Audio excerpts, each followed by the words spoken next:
আমি মা হয়ে নিজের সন্তানের ক্ষতি চাই, ইচ্ছে করে নোংরা জিনিসে খাবার খাইয়ে সোনামায়ের শরীর খারাপ বাঁধাই। আমি শুধু ভিডিওর দিকেই মনোযোগ দিই, সোনামায়ের একটুকুনো খেয়াল রাখি না। তো হাই এভরিওয়ান, গুড মর্নিং। আজ হলো বুধবার, এখন ঘড়ি কাটায় সকালে 6:10-15 মতো বাজবে। এই মুহূর্তে আমার সকালে উঠে পড়ে যে কাজকর্মগুলো থাকে ওই কাজকর্মগুলো সেরে নিয়েছি, আর সকালে মুড়ি খাবারটাও সেরে নিয়েছি। এখনও পর্যন্ত সোনামা ওঠেনি। এখন রাত্রে যেহেতু প্রচণ্ড পরিমাণে গরম করছে, আর আমাদের রুমগুলো এমনিতেই গরম থাকে, তো সেই কারণে সোনামা রাত্রে খুব একটা বেশ ভালো মতো ঘুমাচ্ছে না। তো সেই কারণে সকাল দিকটা একটু বেশ ভালো মতো ঘুমাচ্ছে। আর সোনামা ঘুমাচ্ছে আমার একদিক থেকে ভালোও হচ্ছে, সকালে যে কাজগুলো থাকছে টুকিটাকি ওই কাজগুলো বাগানো হয়ে যাচ্ছে। যাই হোক, এইদিকে বেশ কটা মাছ আনা হয়েছিল, ওই মাছগুলো সকাল সকাল কেটে রেখে দিলাম। সকাল সকাল কেটে পরে যদি নুন হলুদ মাখিয়ে রেখে দেওয়া হয় তাহলে কিন্তু মাছগুলো নষ্ট হয়ে যাওয়ার চান্স থাকে না খুব একটা।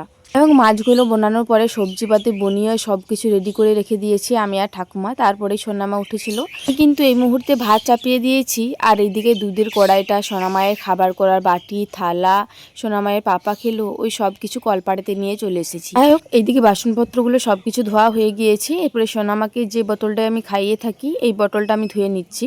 তো যাই হোক, আমি একটা ভিডিওতে এই বোতলের নিয়ে একটা ভিডিও ছেড়েছিলাম, তো সেই ভিডিওতে আমার অনেক কমেন্ট এসেছিল যে এই বোতলটা নাকি নষ্ট হয়ে গিয়েছে, এই বোতলটা কি নোংরা, বাচ্চাকে এইটাই করে খাওয়াও না, বাচ্চার শরীর খারাপ করবে। এবার একটা দিদিভাই কমেন্ট করেছেন, ভিডিও করছো এটা খেয়াল করো নি যে বোতলটার বাজে অবস্থা, এটা বাচ্চাকে কেউ দেয়? আশা করছি একটা মায়ের থেকে একটা বাচ্চার খেয়াল কেউ ভালোভাবে রাখতে পারবে না। তার সন্তান কিসে ভালো থাকবে কিসে খারাপ থাকবে সেটা একমাত্র তার মাই একটু বেশি ভালো জানে।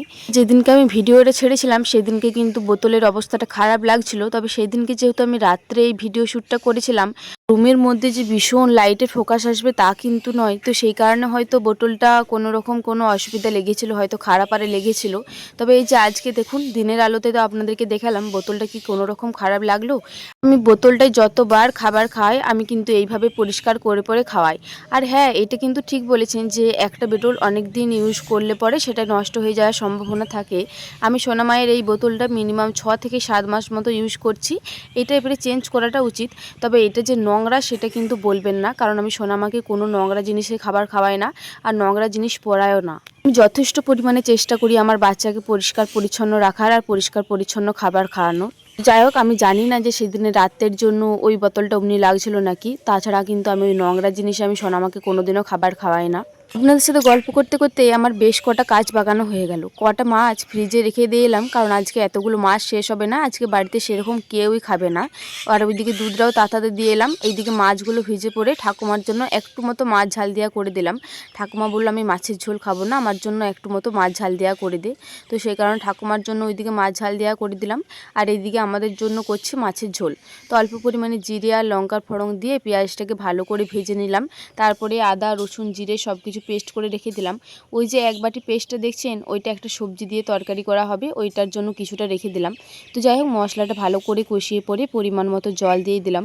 জলটা দেওয়ার পর মিনিমাম 3 থেকে 4 মিনিট মতো ঝোলটা ফোটার পরে আমি মাছগুলো দিয়ে দেবো। 2 থেকে 3টে মতো এক্সট্রা মাছও দিয়েছি। এখন ঘড়ির কাঁটায় দুপুর ওই 1:30টা মতো বাজে। এই মুহূর্তে আমি বসেছি দুপুরের খাবার খেতে। আজকে কিন্তু একদম খুবই সিম্পল মেনু, মাছের ঝোল আর ওই সব সবজি দিয়ে একটা তরকারি। আর এই সবজি তরকারিটা সত্যি বলছি আমি নিজে রেঁধেছি বলে বলছি না, কিন্তু এই প্রথমবার এই সবজি তরকারিটা আমার এতটা টেস্টি লাগলো। আজকে দুপুরের ভাতটা খেয়ে কিন্তু বেশ তৃপ্তি পেয়েছি, আর মাছের ঝোলটাও বেশ ভালো হয়েছিল। ভাত খাওয়ার পরে সোনামাকে নিয়ে একবার মতো শুয়েছিলাম। ওই 3টে সাড়ে 3টে মতো বাজবে ওই রকম টাইমে উঠেছিলাম। উঠে পরে যাবতীয় যা কাজ থাকে বিকালে সব কিছু কমপ্লিট করে নিয়েছিলাম। তারপরে সোনামাকে এই মুহূর্তে খাবার খাইয়ে রেডি করিয়ে মায়ের কাছকে পাঠিয়ে দিয়েছি। ভাবলাম যে রুটিগুলো তাড়াতাড়ি করে নিই।